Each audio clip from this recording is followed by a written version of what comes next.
Huang गुआंगयाओ ने गुस्से से चिल्लाया कि जूबाई आज मरेगा। उसने बताया कि पवित्र पशु कवच से लड़ने के लिए राजा को नौ पाताल लोकों ने अपनी वंशावली से एक गुप्त तकनीक का उपयोग किया था। जैसे ही उसने कहा, राजा नाइन नेदर ने अपना हाथ धीरे धीरे उठाया। गुलाबी लपटें उसकी उंगलियों के चारों ओर घूम रही थीं। अगले ही पल एक बड़ी संरचना दिखी। जुबाई, हुकिंगजू और व्हाइट टाइगर के नीचे रोशनी चमकी।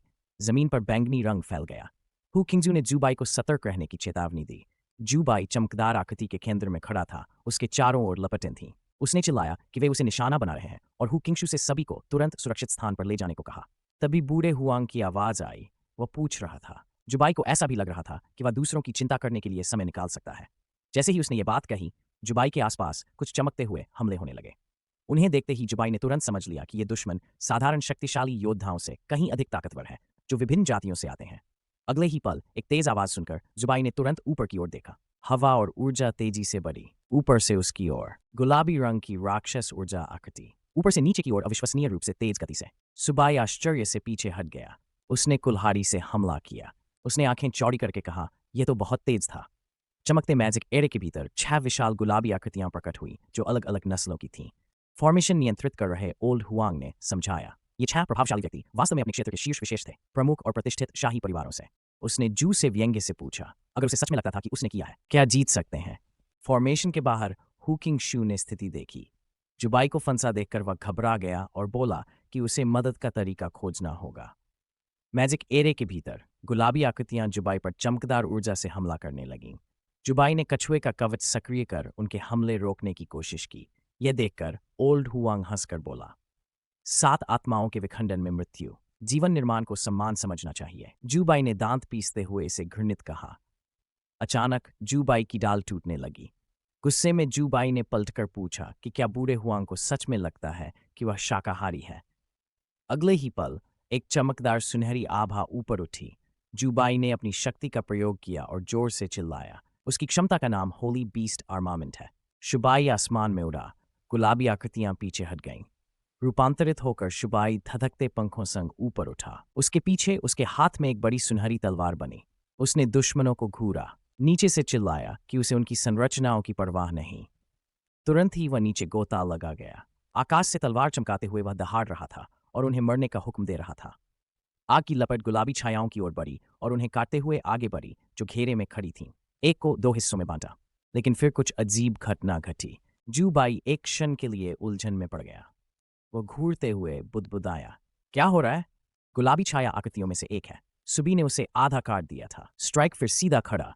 दरारें फैलते ही उसका शरीर धीरे धीरे आकार लेने लगा। इसके नीचे की जमीन के ऊपर लोमड़ी के आकार का शरीर जुड़ा था। फिर उसने सिर उठाया। उसके नुकीले दांत विकृत मुस्कान के बीच से झलक रहे थे और आंखें सफेद चमक रही थीं। पास खड़ा ह्यूलकिंगशू देखकर चौंका कि वह प्राणी सचमुच ठीक हो गया था। बूढ़ा हुआंग चमकते जादुई घेरे के सामने खड़ा था, चेहरा उत्साह से भरा।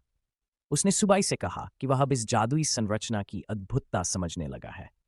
उसने कहा कि यह संरचना धीरे धीरे सुबाई को वश में कर लेगी, उसकी आत्मा को शरीर से अलग कर देगी और अनंत पीड़ा में डाल देगी। और उसके आदेश पर गुलाबी परछाई जैसी कई आकृतियां चारों दिशाओं से जुबाई की ओर दौड़ पड़ीं। पवित्र पशु कवच पहने जुबाई ने दांत पीसते हुए उनका मुकाबला किया। बूढ़े हुआंग ने उसे ताना मारते हुए कहा कि वह देखना चाहता है कि कवच को बनाए रखने के लिए उसके पास कितनी ऊर्जा बची है। जब जुबाई आने वाले दुश्मनों से लड़ रहा था, तभी हुकिंगशू उसकी ओर उड़ता हुआ आया और जोर से चिल्लाते हुए कहा कि वह मदद के लिए आया है। जुबाई ने पलटकर उसे आदेश दिया कि वह और पास न आए और इसके बजाय अतिरिक्त सैनिकों को बुलाए। कुछ ही देर में आकाश में कई चमकती आकृतियां दिखीं। हुकिंगजू ने राहत से ऊपर देखा और कहा कि मदद आ रही है। उसने प्रधानाचार्य और हानजांग को पुकारा। प्रधानाचार्य सुनहरी रोशनी के साथ उतरे और पूछा, क्या हो रहा है? हुकिंगजू ने बताया कि जुबाई जीवन निर्माण में फंसा है और इसके लिए हुआंग गुआंग्याओ जिम्मेदार है। यह सुनकर प्रधानाचार्य गुस्से में चिल्लाए और हुआंग को ऐसा व्यक्ति बताया जो सभ्य होकर न रहकर सभी जातियों का कुत्ता बनना पसंद करेगा। जब जुबाई कई गुलाबी आत्मा राक्षसों से लड़ रहा था, हुआंग पीछे देख रहा था। उसने जुबाई के प्रधानाचार्य से कहा कि जो समय को समझते हैं वे बुद्धिमान हैं, क्योंकि यह दुनिया अंतत नीचे की जातियों की होगी। हानजांग दौड़कर आया और चिल्लाकर जुबाई से पूछा कि वह कैसा है। जुबाई लड़ता रहा, जबकि बूढ़े हुआंग ने हानजोंग को कहा कि जुबाई मरा नहीं है। लेकिन अगले पल क्या होगा, कोई नहीं जानता था। जुबाई के गुरु ने ढांचे को देखा और भ्रमित हो गए। उन्होंने कहा, यह 7 आत्मा जीवन विच्छेदक ढांचा है, लेकिन अंदर सिर्फ 6 आकृतियां थीं। सच्चाई समझते हुए उन्होंने हुआंग से कहा कि 7वीं और सबसे महत्वपूर्ण आकृति की आंख वही है। फिर वह चिल्लाया कि बूढ़े हुआंग मरने के लिए तैयार रहें। हुआंग हंसा और हरी ऊर्जा फैल गई। उसने कहा कि शुबाई के प्रधानाचार्य की बातें मजाकिया हैं और आराम से खेल सकते हैं। दोनों बुजुर्गों में हवा में टकराव हुआ। शुबाई के प्रधानाचार्य ने गुस्से में पूछा कि बूढ़ा हुआंग अपने ही लोगों का वध कैसे कर सकता है और पूर्वजों का सामना कैसे करेगा। बूढ़े हुआंग ने आरोप को नजरअंदाज किया और गरजते हुए कहा, बकवास बंद करो, अगर सच में शक्ति है तो मार डालो। युद्ध के मैदान में शुबाई गुलाबी प्रेत राक्षसों से लड़ रहा था। उसकी आंखों में दृढ़ संकल्प की आग थी और वह चिल्लाया कि वह मानने को तैयार नहीं कि वह सबको नहीं मार सकता। उसने कहा कि उसने एक गुलाबी राक्षस को काटा, पर अगले ही पल प्रेत राक्षसों की लहर उस पर टूट पड़ी। सुबाई ने अपने हथियार को घुमाया और मन ही मन कुछ बड़बड़ाया, फिर भी दुश्मन लगातार आते रहे। पास में ही हान जोंग सदमे में देख रहा था कि जिस प्रेत जैसे प्राणी को जुजुबाई ने अभी अभी काटा था, वह उसकी आंखों के सामने फिर से जीवित हो गया। हाँफते हुए उसने कहा कि वह ठीक है। उसने हथियार पर पकड़ मजबूत की और शुबाई से चिल्लाकर कहा कि वह उसकी रक्षा करेगा। पूरी ताकत से प्रेत राक्षस पर वार किया। वार लगते ही जमीन हिली और धमाका हुआ। धूल और मलबा ऊपर उड़ गया। धुआं छटते ही हु किंगशु डर से चिल्लाया। उसे समझ आ गया था क्या हुआ है।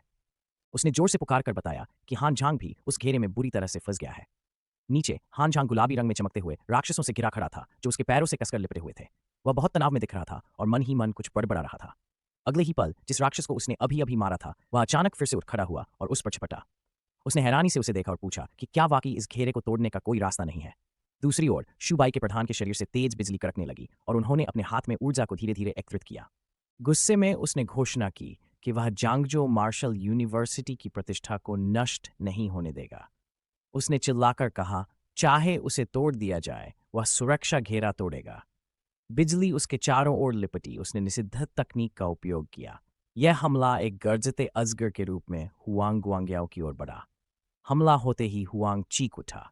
जमीन जोरदार धमाके से फटी और ओल्ड हुआंग गिर पड़ा। धुआं और मलबा ऊपर उड़ने लगे। धमाका देखकर हु किंगजू चिल्लाया। उसने शुबाई और हानजंग को घेराबंदी तोड़ने का आदेश दिया। शुबाई और हानजंग ने जोश में हथियार चलाए और गुलाबी राक्षसों को काट डाला, जिससे युद्ध के मैदान में टक्कर हुई। लेकिन उनका जोश ज्यादा देर नहीं टिका।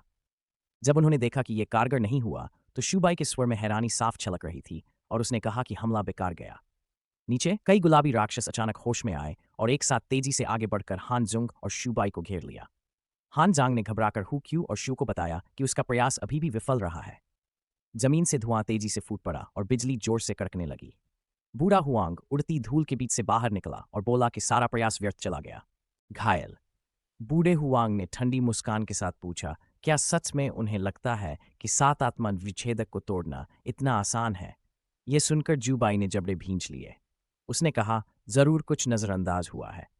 अचानक जूबाई ने ऊपर देखा और 9 लोगों के राजा को रहस्यमयी बैंगनी लपटों में लिपटा देखा। उसने महसूस किया कि राजा बिल्कुल नहीं हिला था। उसने हु किंग शू को बुलाया। हु किंग शू ने 9 लोगों के राजा को देखा और समझ गया। 9 लोगों का राजा नकली था। वह स्थिर आकृति 7वीं आत्मा थी। ये सुनकर जूबाई मुस्कुराया और कहा कि उन्होंने शुरू से उसकी अनदेखी की थी।